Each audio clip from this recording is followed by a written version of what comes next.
ស៊ីចាំបាច់ថតបង្អួតគេធ្វើអីមិនមិនស៊ីស្ងាត់ស្គៀមទៅស្អីក៏មានដែរបងចានាងខ្ញុំគឺជាអ្នកថតប្លុកចាជារៀងរាល់ថ្ងៃគឺនាងខ្ញុំរើស content ចំអិនម្ហូបហើយនៅពេលដែលនាងខ្ញុំចំអិនហើយគឺនាងខ្ញុំតែងតែថតបង្ហាញឲ្យបងបើសិនជាមានបន្លែធម្មជាតិទេនាងខ្ញុំបង្ហាញបន្លែធម្មជាតិក៏ប៉ុន្តែក្តៅណាស់អញ្ចឹងហើយអត់មានបន្លែថតទេក៏បង្ហាញការហូបទៅថ្ងៃនេះមានមុខម្ហូបឆ្ងាញ់ទៀតហើយបងប្អូនណាគឺស្ងោរជ្រក់ចាឆ្អឹងជំនីកកូនកាត់រសជាតិតៅហ៊ូឆ្អឹងជំនីក2គីឡូចានាងខ្ញុំលាងវាស្អាតហើយនាងខ្ញុំសកអាស្បែកវាចេញហ្នឹងបន្ទាប់មកនាងខ្ញុំត្រាំជាមួយនឹងល្ហុងចំនួន20នាទីលាងវាឲ្យស្អាតកាត់កង់ចាយកវាមកស្ងោរជាមួយនឹងជីពងទាកូនដាក់ជាមួយនឹងទឹកដូងស្រាស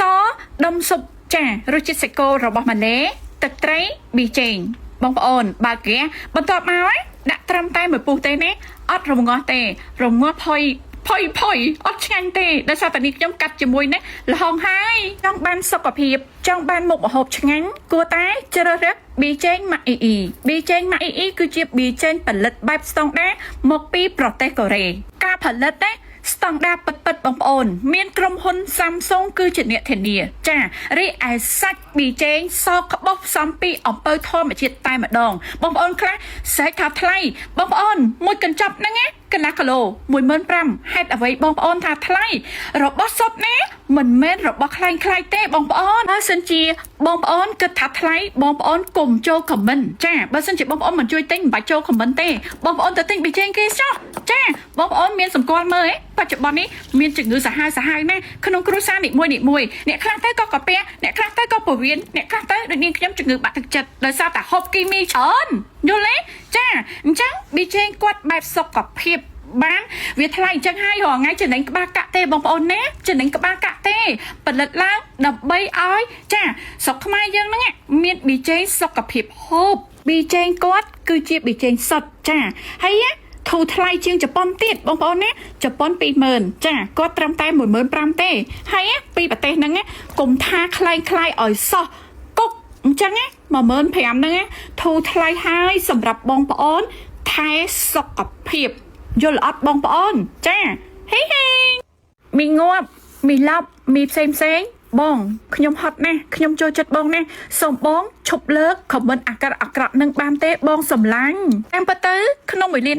អ្នកស្អប់បងមានភាគតិចអ្នកចូលចិត្តបងមានច្រើនក៏ប៉ុន្តែបងតែងតែលើកខមមិនអាក្រក់ដែលជេរបន្តិចបដាសាបងហ្នឹងលើកឡើងបងលើកឡើងដើម្បីអ្វីទៅបងចាតាមពិតទៅអូនបងលើកឡើងនេះគឺដើម្បីឲ្យអូនកូនចំនួនក្រោយហ្នឹងកុំមើងងាយមនុស្សអាភាគតិចហ្នឹងឲ្យសោះភាគតិចហ្នឹងនឹងអាចបំផ្លាញឲ្យអូនបាត់បង់អ្វីបានដូចនាងខ្ញុំចឹងនាងខ្ញុំជួបច្រើនណាស់តាំងពីក្មេងមកដល់ឥឡូវចាទាំងចាពាក់លុយទាំងបំផ្លាញទាំងលួចនេះយើងទាំងលួចនោះយើងឥឡូវនេះក៏នៅតែមានចាតាមផ្ចាញ់ផ្លូវងឹតផ្លូវភ្លឺរហូតអញ្ចឹងហើយគួរតែកុំទុកចិត្តមនុស្សឲ្យសោះភាគតិចក៏ដោយក៏អាចឲ្យគ្រួសាររបស់យើងហ្នឹងអត់បានជោគជ័យដែរគួរតែប្រយ័ត្នមនុស្សឲ្យបានខ្ពស់ណាអូនណាឥឡូវនេះជួបជាមួយនឹងម្ចាស់កម្មវិធីសិនណាមុននឹងនាងខ្ញុំបង្ហាញមុខម្ហូបដ៏ឆ្ងាញ់ជូនបងប្អូនចាមុខម្ហូបនេះធានាទៀតហើយណាមានឈុតការពារ Miss Lady ក្នុងផ្ទះលែងបារម្ភធ្វើឲ្យស្បែកបងប្អូនហ្នឹងខ្លោចជាប់ពលឺថ្ងៃទៀតហើយដោយសារតែ Miss Lady មានតួនាទីជួយឲ្យស្បែកមុខរបស់បងប្អូនហ្នឹងអត់ឲ្យឡើងមុនទេហើយផ្ចិតរោមយ៉ាងស្អាតធ្វើឲ្យស្បែករបស់បងប្អូនហ្នឹងតឹងណែនដូចនេះខ្ញុំអញ្ចឹងអាយុចាស់ហើយណាក៏ប៉ុន្តែក្មេងៗសុំចាញ់មែនទេបងប្អូនចាលឹងតឹងលឹងណែនហើយលឹងភ្លឺលឹងគីឡូទៀតដោយសារតែ Miss Ladyជួយឲ្យនាងខ្ញុំស្អាតបានបងប្អូនប្រើជាឈុតអញ្ចឹងមានប្រេង Gold Miss Lady លេការពារកម្ដៅថ្ងៃនិង cushion បងប្អូននេះបន្ទាប់ពីនាងខ្ញុំចាតបបានកន្លះម៉ោងគឺវាចូលបែបធម្មជាតិអញ្ចឹងតែម្ដងមុនកូវីដសួរហលុយកូវីដមកដល់ពិបាកសង្គ្រាមកាន់តែពិបាកឥឡូវនេះមនុស្សកាន់តែអាក្រក់កាន់តែច្រើនបើសិនជាការពារវាប្រសើរជាងព្យាបាលណាបងប្អូននិយាយមែននាងខ្ញុំជួបអស់ហើយបាទនាងខ្ញុំលើកមកដើម្បីឲ្យកូនអូនហ្នឹងចេះការពារនិយាយមែនណាហើយមុខម្ហូបមួយនេះឆ្ងាញ់ណាបងប្អូនធ្វើតាមហ្នឹងទៅណាគឺគេហៅថាត្រកួនញោមជាមួយនឹងទឹកម្ទេស ចាហើយចំពោះតកួននេះខ្ញុំសក់អញ្ចឹងនេះខ្ញុំសក់នឹងដាក់ប្រេងអូលីវខ្លាញ់ឯនេះខ្ញុំដាក់ខ្លាញ់ឯបងប្អូនអត់ប្រើខ្លាញ់បងប្អូនដាក់អូលីវទៅចាហើយគ្រឿងប៉ុណ្ណឹងគឺត្រូវជាមួយមាន់មួយក្បាលហ្នឹងនេះខ្ញុំឆ្នៃឆ្ងោជ្រក់ឆ្អឹងគឺក្នុងអីហ្នឹងហើយនេះខ្ញុំយកសាច់យកមកញោមជាមួយនឹងប្រហិតចាលាយជាមួយនឹងបកាកន្លះគីឡូមកធានាបងប្អូនថាមហាឆ្ងាញ់តែម្ដងចំពោះមុខម្ហូបមួយនេះនិយាយមែនសាក់របស់បានណាកូនបើកហាងក៏បានដែរក្របប៉ុន្តែបើកហាងយើងដាក់លាយជាមួយនឹងទឹកស្ដាច់ oyster បន្តិចទៅវាចាប់ជាតិទៀតហេអាក្រក់មើលនេះបងអើយហេតុអីបងទៅជាអញ្ចឹងអាបងកោហ្នឹងបងគិតថាស្អាតហើយមែនអីហ៎កោហ្នឹងសូម្បីតែកូនខ្ញុំក៏ថាឲ្យនាងខ្ញុំដែរនិយាយមែនទេតាមពិតទៅរឿងកោសក់ហ្នឹងគឺមានមូលហេតុបងប្អូនចាឆ្នាំទៅនាងខ្ញុំឈឺច្រើនណាស់បងប្អូនឈឺតម្រង់នោមជួដល់ចេញឈាមដល់តែនាងខ្ញុំហ្នឹងសម្រាប់ចិត្តទៅមើលពេទ្យសិង្ហបុរីអស់$7,000បានជាអញ្ចឹងនាងខ្ញុំចិត្តតែជឿទៅនៅពេលដែលនាងខ្ញុំកោសក់ទៅវាជាក៏កោដល់សប្តាហ៍ថ្ងៃបុកពងទាប្រៃធានាលេខ1ទៀតហើយណែក៏ប៉ុន្តែខណៈពេលនេះសុថាវិនសូមយកពេលបន្តិចដើម្បីណែនាំចាផលិតផលដែលល្អ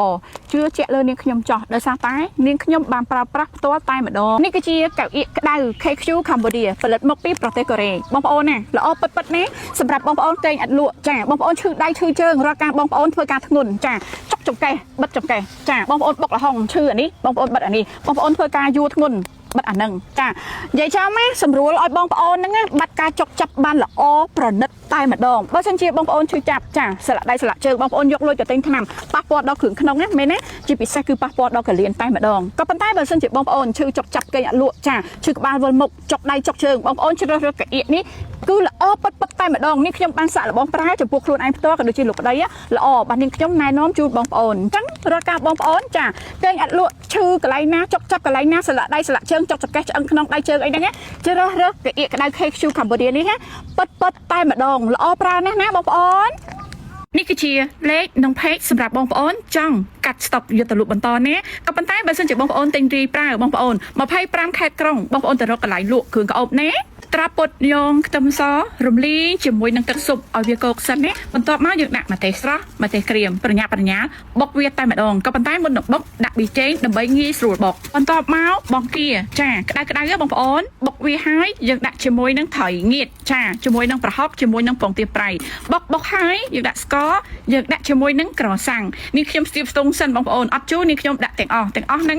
15មួយគ្រាប់បុកនេះឆ្ងាញ់ធានាបងប្អូនបើសិនជាបងប្អូនចង់ទុកយូរបងប្អូនដាក់ជាមួយនឹងអំបិលក៏ប៉ុន្តែនាងខ្ញុំបងប្អូនអើយបុកភ្លាមអស់ផ្លែតតែម្ដងហើយផ្ដាំដល់បងប្អូនផងណាមុខម្ហូបមួយនេះនាងខ្ញុំអត់ចេញទេបងប្អូនដោយសារតែគ្រឿងក្រៅថ្លៃអញ្ចឹងបងប្អូនបុកហូបខ្លួនឯងណាចំពោះថៃងៀតរើសយកថៃងៀតរសជាតិផ្អែមហេជួលមនុស្សមុខអញ្ចឹងឲ្យធ្វើការដូចខ្វះមនុស្សស្អាតលោកអើយលោកជម្រាបសួរលោកពុកអ្នកម្ដាយលោកពូអ្នកមីងបងប្អូនកូនជាទីស្រឡាញ់ឥឡូវនេះនាងខ្ញុំស្ថាប័ននេះមិនតបជាមួយគាត់ទេបើសិនជាមានក្រុមហ៊ុនណាជួលនាងខ្ញុំឲ្យធ្វើការស្របច្បាប់គឺនាងខ្ញុំទទួលគ្រាន់តែរាំនាងខ្ញុំទទួលកុំឲ្យនាងខ្ញុំធ្វើការខុសច្បាប់នាងខ្ញុំអត់ទទួលទេសូម្បីតែស្រាសូម្បីតែហ្គេមសូម្បីតែថ្នាំសម្រាប់ក៏នាងខ្ញុំមិនទទួលដែរនាងខ្ញុំទទួលអ្វីដែលនាងខ្ញុំទទួលបានងាយមុខអូនចាតាមពិតណាមុខអូនអញ្ចឹងមែនណាក៏ប៉ុន្តែរើសណាស់បងប្អូនអើយនេះគឺជាសាប៊ូកក់សក់ឈុតខូឡាទីនផលិតនៅប្រទេសអ៊ីតាលីល្អផ្ដាច់គេតែម្ដងបងប្អូនដឹងទេពីមុនណាសក់នាងខ្ញុំគឺជាសក់អេតចាយ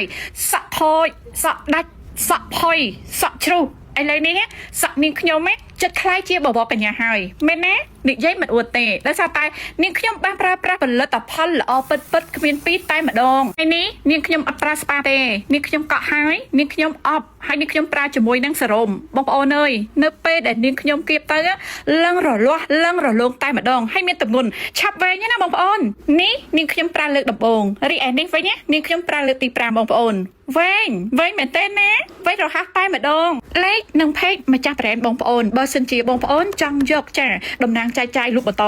ក៏ប៉ុន្តែបើសិនជាបងប្អូនចង់ទិញរីបងប្អូន25ខេត្តក្រុងតែម្ដងដោយសារតែប្រេនកក់សក់ខូឡាទីនហ្នឹងឈរលើទីផ្សារជិត10ឆ្នាំហើយឲ្យតែបងប្អូនទៅរកកន្លែងគ្រឿងក្អូបណា សាច់3ជាន់ត្រឡប់ជាមួយនឹងស្ករត្នោតឲ្យវាឈ្ងុយមកប្រហុកឆោតណាបងប្អូនហើយម្ទេសឆាម្ទេសចិញ្ច្រាំរួចហើយយើងដាក់ពងទាប្រៃដុតចំនួន6គ្រាប់ត្រប់ពុតញងមកកូរវាឲ្យឈ្ងុយបងប្អូនពេលហ្នឹងគឺបាក់ភ្លើងរឿងខ្លាំងហើយកូរវាឲ្យឈ្ងុយចាបន្ទាប់មកចាំយើងចាក់ទឹកដូងតូចអញ្ចឹងយើងដាក់2ទឹកដូងធំយើងដាក់1ហើយដាក់ទឹកត្រី1វែកមកទឹកអំពិលហ្នឹងនេះខ្ញុំដាក់4វែកដោយសារតែវារាវបើសិនជាវាខាប់បងប្អូនដាក់3វែកសិនទៅណារួចហើយបន្តដាក់ជាមួយនឹងប៊ីចេងសុខភាពម៉ាក់អ៊ីមកងាស់វាបន្តិចមកបងប្អូនអើយដាក់សាច់ដាក់ត្រីដាក់ម្ទេសដាក់ទឹកដោះគោខាប់សាច់ដូងដុំស៊ុបខ្នុររសជាតិមាន់មកពីម៉ាឡេនិងស្ដេច oyster បងប្អូននាងខ្ញុំធានាមុខម្ហូបមួយនេះសម្រាប់បងប្អូនធ្វើលក់នឹងមានភ្ញៀវចូលកោះកតែម្ដងក៏ប៉ុន្តែបើសិនជាបងប្អូនចាមេផ្ទះចង់យកចិត្តប្តីកុំឲ្យទៅក្រៅហូបម្ហូបក្រៅគឺហ៊ានធ្វើទៅនេះខ្ញុំធានាមុខម្ហូបមួយនឹងឆ្ងាញ់ណាស់ហេហេពាក់អាវត្រណប់ផងចេញម្ដងឯងអត់សូវឃើញបងហ្នឹងឯងពាក់អាវត្រណប់ទេអូនណែបងពាក់អាវត្រណប់អត់បានទេនិយាយមែនទេជាទូទៅគឺអញ្ចឹងពាក់តែអាវកាក់ទេអូនជ្រាបសួរលពុកនេះម្ដាយលពូនេះមីងបងប្អូនកូនជាទីស្រឡាញ់និយាយមែនបងប្អូនតាំងពីនាងខ្ញុំមានជំងឺបាក់ទឹកចិត្តនឹងមកនាងខ្ញុំពាក់អាវត្រណប់អត់បានទេតែបងប្អូនណាដូចនាងខ្ញុំខ្លះអញ្ចឹងសូមមេត្តាខន្តីអភ័យទោសដល់នាងខ្ញុំផងណាជាទូទៅអត់សូវពាក់មែនបងប្អូនរឿងអាវត្រណប់នឹងនោះដោយសារតែពាក់ម្ដងចង់ស្ទះខ្យល់ឥឡូវនេះតោះអបទាកប៉ាជាមួយនឹងខ្ញុំណាទាកប៉ាហ្នឹងនេះខ្ញុំស្ងោរវាឲ្យឆ្អិនអបជាមួយនឹងរមៀតដើម្បីឲ្យរមៀតហ្នឹងចូល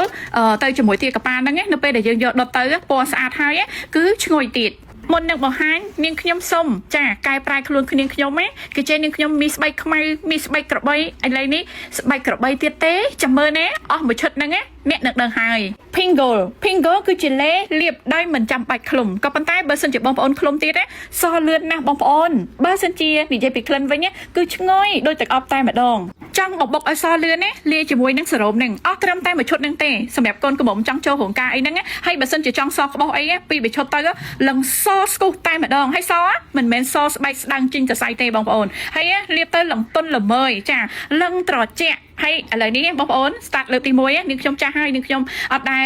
ចង់ថាលាបទេក៏ប៉ុន្តែគេជេរច្រើនពេកអញ្ចឹងនាងខ្ញុំជ្រើសរើស Pingle នេះលាបសទុនល្មើយមិនឡើងសរសៃចាំតាមដានភាពបន្តនេះបងប្អូនត្រឹមតែមួយឈុតទេនាងខ្ញុំនឹងក្លាយជាមនុស្សមានស្បែកសដូចគេឯងហើយសៀងផ្អែមការចានចង្កឹះប៊ីចេង1ស្ព្រាបាយទឹកដោះគោខាប់1ស្ព្រាបាយកន្លះម្សៅស៊ុបកន្លះស្ព្រាចាទឹកស៊ីអ៊ីវខ្មែរយើងហ្នឹងរូគោ1ស្ព្រាហើយទឹកស៊ីអ៊ីវខាប់1ស្ព្រាពេញនិងទឹកស៊ីអ៊ីវខ្មែរយើងមួយទៀតចានិយាយចំស្ព្រាតូចទេណាបងប្អូនបន្ទាប់មកយើងរំលែងគ្រឿងអស់ហ្នឹងជាមួយនឹងប្រេងម្ទេសនិងខ្លាញ់បន្ទាប់មកយើងដាក់សៀងនឹងចូលចារួចហើយដាក់ខ្ញីត្រូវការដាក់ខ្ញីតែម្ដងបន្ទាប់មកយើងដាក់ជាមួយនឹងទឹកម្ទេសទឹកដោះគោហ្នឹងគឺទឹកដោះគោរាវរបស់ខ្មែរយើងហ្នឹងដែលអត់មានជាតិផ្អែមបងប្អូនណាចាហើយបើសិនជាទាហ្នឹងចាខ្ចីដូចខ្ញុំមិនបាច់ដាក់ទឹកថែមទេត្រឹមតែស្ងោរវាឲ្យឆ្អិនយកមកដុតឆ្ងាញ់ហើយក៏ប៉ុន្តែបើសិនជាទានឹងចាស់ត្រូវតែរំងាស់វារៀងផុយហើយចាំយកមកដុតណាហេហេ